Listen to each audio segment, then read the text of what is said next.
Olá, meninas. Capítulo 9. O grande desfiladeiro em Júria.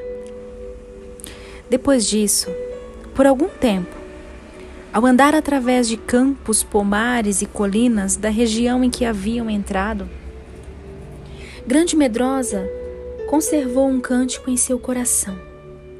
Por causa da esperança que saltava em seu coração de que, assim que alcançasse os lugares altos, dispensaria suas companheiras. Ela quase não percebia a presença de tristeza e sofrimento. Embora caminhasse na direção sul, serpeando entre colinas e vales silenciosos, ela guardava no íntimo a promessa do pastor, de que muito breve a guiaria de volta às montanhas ao leste e ao lugar que seu coração tanto desejava.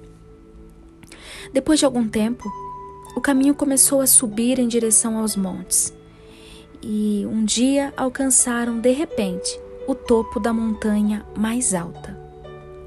Ao nascer do sol, viram-se num grande planalto, olharam ao leste na direção do dourado nascente, e Grande Medrosa gritou de alegria e gratidão. Lá, não muito distante, no lado mais afastado do planalto, estavam as verdadeiras montanhas dos lugares altos, coroadas com torres e pináculos, de onde se via o mais lindo vermelho rosa e dourado da aurora. Nunca antes pensara em ver coisa tão bela. Enquanto o sol subia e o cintilar das cores morria no firmamento, ela viu os picos mais altos cobertos de neve, de uma neve tão branca e brilhante que seus olhos se ofuscaram com a glória deles. Ela, na verdade, estava olhando para os lugares altos. Melhor do que tudo, o caminho que seguiam tomou o rumo leste, o rumo das próprias montanhas. Grande Medrosa ajoelhou-se no alto da montanha, curvou a cabeça e adorou por alguns momentos. Parecia-lhe naquele instante que toda a dor, adiamentos, tristezas e problemas da longa jornada já percorrida, nada era em comparação com a glória a brilhar diante dela. Era como se até as suas companheiras sorrissem, participando dessa alegria. Depois dos momentos de adoração e louvor, as três juntas iniciaram a travessia do Planalto. Era admirável a rapidez com que andavam, pois o caminho em plano relativamente era suave. Sem perceberem, encontraram-se de repente perto das montanhas, rodeada de muralhas de pedra, no meio de aclives e penedos. Ao se aproximarem, Grande Medrosa não conseguiu evitar o choque ao perceber o quão escarpado se tornava o caminho dali em diante.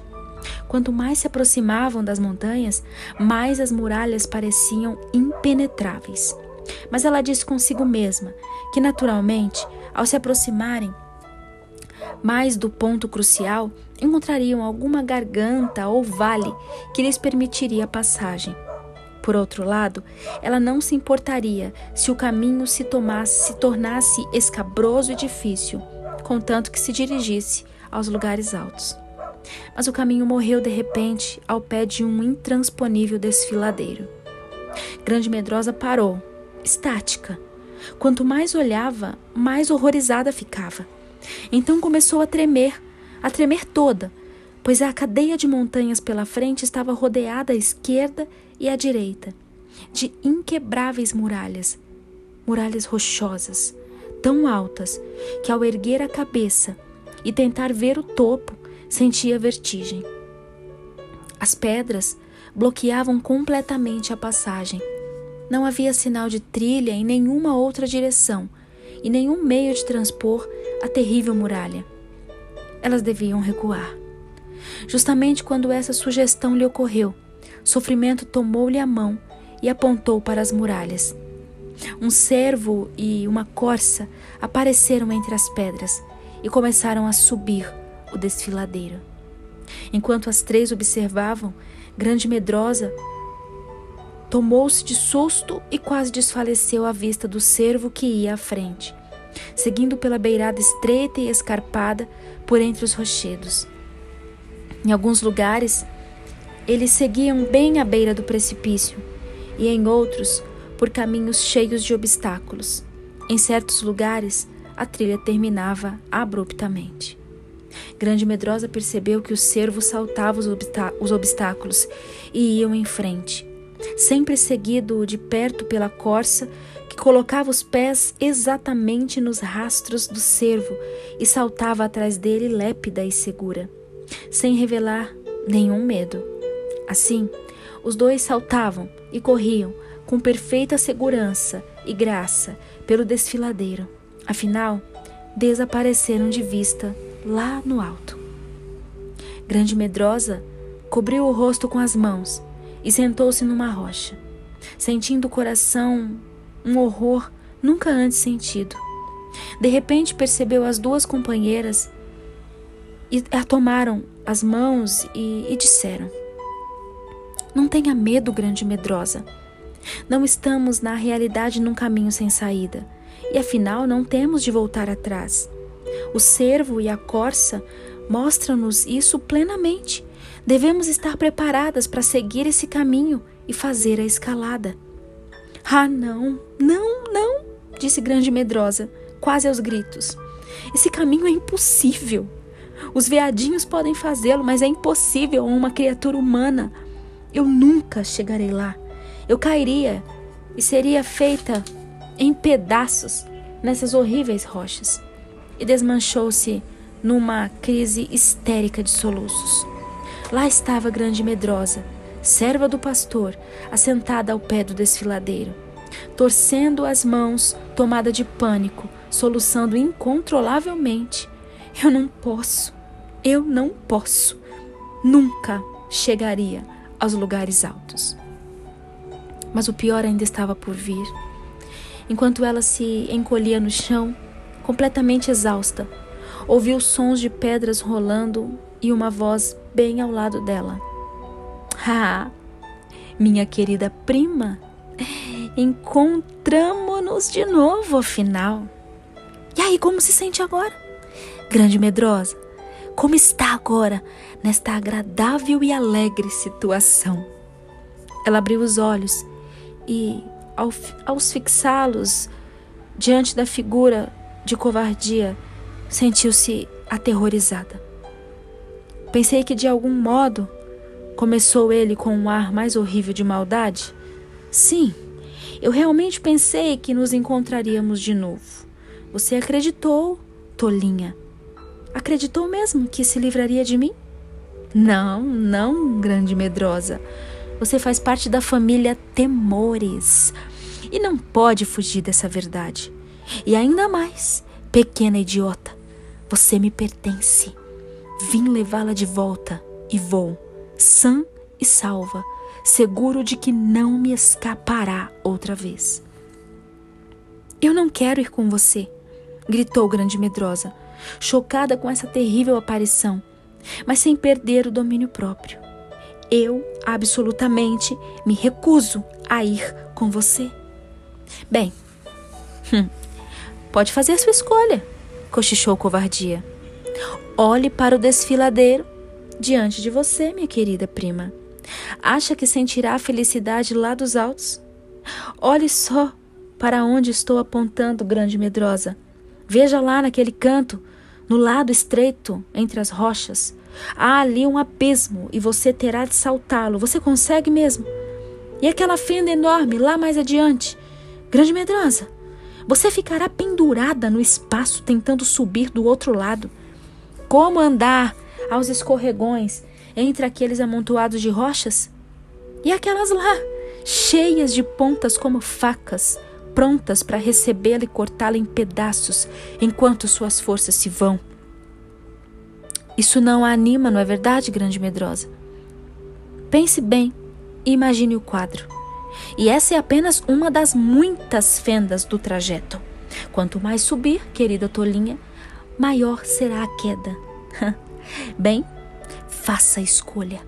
Ou você tenta subir para onde sabe que nunca chegará e terminará seus dias no fundo do precipício, ou volta e mora comigo, como minha escrava para sempre.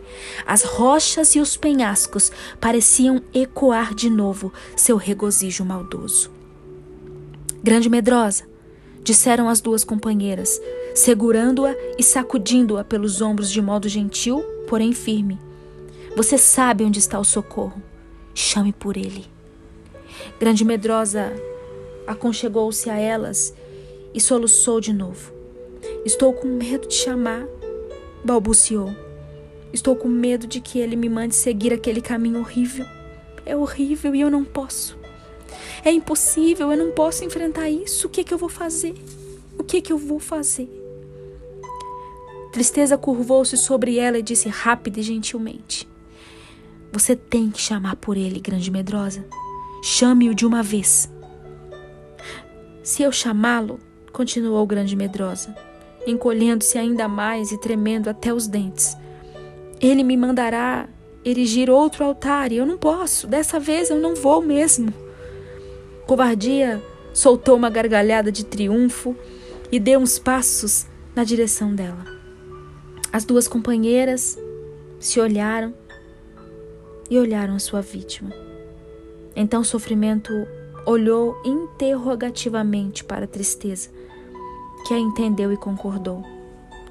Sofrimento tirou de seu cinto pequena e pontiaguda faca e com ela cutucou a encolhida grande medrosa. Esta, sentindo-se desamparada dos três, soltou um grito angustiante e aflito e imediatamente fez o que já devia ter feito ao chegar ao desfiladeiro. Apesar de envergonhada, pois as suas forças haviam chegado ao fim, ela o fez. Ela gritou: Ah, Senhor, sinto-me tão oprimida. Me ajuda. O medo apoderou-se de mim e estou envergonhada até de levantar os meus olhos. Oh, por que grande medrosa? Era a própria voz do pastor e bem ao lado dela. O que houve? O que há? Tenha bom ânimo, sou eu. Não tenha medo. Sua voz soou tão confiante e poderosa, e mais do que tudo, sem nenhum sinal de censura, que grande medrosa sentiu como se forte alegria lhe houvesse penetrado o coração. Uma fonte de coragem brotou da presença dele. Ela se sentou, olhou e o viu sorrir um grande sorriso. A vergonha dos olhos dela não encontrou eco nos olhos dele. De repente ela ouviu no coração as palavras que outras almas tímidas haviam proferido. Meu Senhor é de tão terna compaixão por aqueles que sentem medo. Ao erguer o olhar, a gratidão inundou-lhe o ser e a mão gelada do medo que a havia agarrado quebrou-se e derreteu-se e a alegria floresceu. Uma pequena canção passou-lhe pela mente como suave corrente de água. Meu amado é o maior. Vale mais que 10.000 homens. Ele é gentil. Ele é belo. Ele é carinhoso. E a sua força é sem igual. Grande medrosa, perguntou o pastor novamente. Me diga o que aconteceu. Por que está assustada? É este o caminho que escolheste para mim? É por aí mesmo que devo seguir? Perguntou baixinho. Parece tão tenebroso. Querido pastor, é tão impossível. Eu quase desfaleço ao olhar para ele. As cabras monteses e as corças podem percorrê-lo, porém, elas não são aleijadas e nem covardes como eu. Mas que foi que lhe prometi no Vale da Humilhação? Perguntou o pastor sorrindo. Grande medrosa parecia um tanto sobressaltada. O sangue lhe subiu às faces e fugiu-lhes de novo, deixando-as tão brancas quanto antes. Tu disseste, começou ela e parou. Depois recomeçou. Ah, pastor, tu disseste que me faria os pés como os das corças e me levarias aos lugares altos.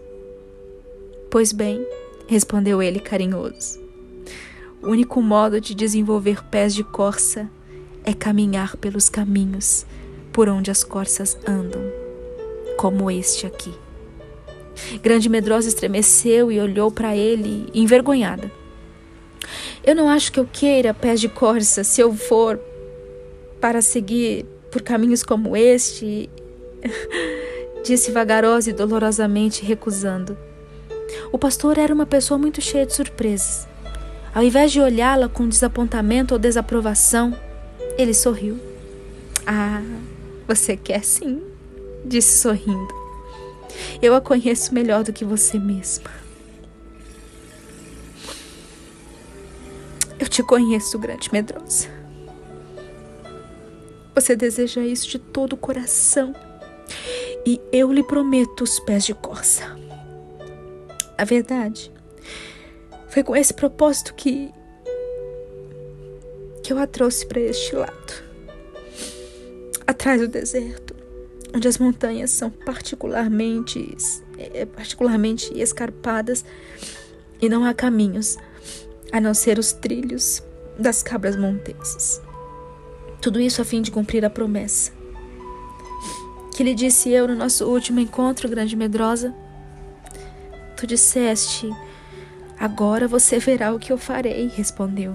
E acrescentou, olhando com ares de censura, mas eu nunca sonhei que fizesse algo como isto. Me trazer a um desfiladeiro intransponível, por onde ninguém pode andar a não ser cervos, gazelas, cabras, quando eu, diante desses animais, não passo de uma grande covarde. Isso é... E enquanto procurava as palavras adequadas, começou a rir. Por quê? Isso é absurdo, isso é loucura. O que virá depois disso? O pastor riu também, dizendo, eu gosto de fazer coisas assim. Ora, não conheço nada mais emocionante e deleitável do que tornar a fraqueza em força, o medo em fé e a imperfeição em perfeição. Se há alguma coisa que mais me agrada fazer neste momento, seria tornar um covarde uma cabra montês. Esse é o meu trabalho especial, acrescentou com uma luz jubilosa no rosto. Transformar coisas, tornar, como exemplo. Grande Medrosa, transformá-la em... Ele interrompeu e pôs-se a rir. Bem, veremos mais tarde em que ela se transforma. A cena era totalmente extraordinária. No lugar onde pouco antes tudo o retratava medo e desalento, viam-se agora o pastor e a Grande Medrosa, assentados nas rochas ao pé do intransponível desfiladeiro, rindo juntos como se estivessem ouvindo a maior piada do mundo. Vem agora, minha pequena, disse o pastor. Você acredita que eu posso transformá-la numa cabra montês e fazê-la subir pelo desfiladeiro? Sim. Você me deixará fazer isso? Sim, se quiseres realizar a aventura tão louca, por certo poderás. Crês que eu a deixarei ser humilhado no caminho para os lugares altos? Você acredita realmente nisso? Grande Medrosa olhou e disse algo que nunca antes havia pensado em dizer. Não acho que me importa o que podes ou não fazer. Somente coloca em mim a tua vontade e o teu caminho. Pastor, nada mais importa. Enquanto ela falava, algo belo aconteceu. Um duplo arco-íris formou-se sobre o desfiladeiro, fazendo um círculo completo, de tal modo que o zigue-zaguear do caminho por onde o servo passou se iluminou com as luzes multicores. Grande Medrosa presenciou maravilhada o belo espetáculo, mas algo ainda mais maravilhoso aconteceu. Ela viu tristeza e sofrimento afastarem-se um pouco enquanto o pastor lhe falava. Elas postaram-se de pé, uma em cada lado do caminho. Então as pontas dos arco-íris que tocavam a terra tocaram uma em sofrimento e a outra em tristeza. Na glória cintilante das cores do arco-íris, as duas figuras veladas transfiguraram-se em tal beleza que Grande Medrosa só conseguia vê-las sem se ofuscar por curto momento. Nesse momento, ela fez o que ainda pouco antes lhe parecia inteiramente impossível. Ajoelhou-se e erigiu um altar onde depositou sua vontade, seu medo e o seu tremor. Quando o fogo apagou, ela encontrou entre as cinzas uma grande e rústica pedra, maior do que todas as outras, cheia de pontas, escura e de aparência comum. Colocou também essa pedra na mochila, levantou-se e esperou que o pastor lhe determinasse o que fazer. No seu coração, ela esperava que ele a acompanhasse nessa trajetória, assim como a havia acompanhado no deserto. Mas isso ele não faria. Ele disse: agora você afinal chegou próximo aos lugares altos. Novo estágio da jornada começa aqui, minha querida. Há novas lições a aprender. Devo dizer-lhe que este desfiladeiro encontra-se no pé do Monte Injúria. Toda a cadeia de montanhas se estende além e pode ser vista de qualquer lugar. Ela é escarpada e, em muitos trechos, pior do que este desfiladeiro. Há ainda muitos desfiladeiros terríveis nas encostas do Monte Injúria, Monte do Ódio, Monte da Perseguição e de outros mais. Entretanto, de qualquer modo, não é possível encontrar o caminho que leve aos lugares altos, ao reino do amor, sem precisar, afinal, atravessar qualquer precipício. Na jornada até aqui, você tem aprendido a lição da aceitação com alegria, que é a primeira letra do alfabeto do amor. Agora você precisa aprender a segunda letra do alfabeto. Você chegou ao pé do Monte Injúria, e eu espero e desejo que, ao subir o desfiladeiro, você descubra qual é a segunda letra do alfabeto e, ao mesmo tempo, aprenda a usá-la como aprendeu o A do amor. Lembre-se que, embora encontre o Monte Injúria e terá de rodeá-lo, não haverá no caminho o menor perigo ou mágoa se você aprender a praticar a segunda lição da ascensão do amor. Dizendo isso, colocou as mãos sobre ela e solenemente a abençoou. Depois chamou as companheiras, que imediatamente se aproximaram. Então tomou uma corda de uma fenda da rocha e, com as suas próprias mãos, amarrou as três para a travessia do precipício. Tristeza ia na frente, sofrimento atrás e Grande Medrosa no meio, de modo que as duas, fortes e firmes no andar, iam uma na frente e outra atrás. Desta maneira, mesmo que Grande Medrosa escorregasse e caísse, elas se ergueriam e a amparariam com a corda. Finalmente, ele retirou do seu lado pequeno frasco, um frasco de tônico cordial, que entregou à Grande Medrosa com a recomendação de tomar um pouco imediatamente e fazer uso dele sempre que se sentisse fraca na sua caminhada. No rótulo do frasco lia-se: Espírito de graça e conforto. Quando Grande Medrosa tomou uma gota ou duas desse tônico, sentiu-se tão revigorada e fortalecida que estava pronta para começar a caminhada, sem nenhum sinal de fraqueza, apesar de ainda permanecer em seu coração pequena sensação de terror. Nesse momento, o entardecer já ia alto, mas como era verão, haveria ainda 2 ou 3 horas antes de escurecer de todo. O pastor ordenou-lhes que, afinal, começassem a caminhar, pois, disse ele, apesar de não conseguirem alcançar o topo, antes do cair da noite, há uma gruta lá ao longe, nas rochas, que não pode ser vista daqui, onde vocês poderão descansar, passarão a noite perfeitamente a salvo. Se permanecerem aqui, à beira do precipício, seus inimigos com toda certeza as atacarão e procurarão fazer-lhes mal. Entretanto, eles não seguirão vocês por essa trilha. Enquanto caminharem, ficarão fora do alcance deles. Entretanto, eu não duvido, acrescentou em tom de alerta, que vocês os encontrem de novo quando vencerem o desfiladeiro. Com isso, ele sorriu, encorajou-as e imediatamente Tristeza deu o primeiro passo no caminho estreito que zigue-zagueava por entre os penhascos. Grande Medrosa seguiu atrás e depois dela, Sofrimento. Em um momento, começaram a subir.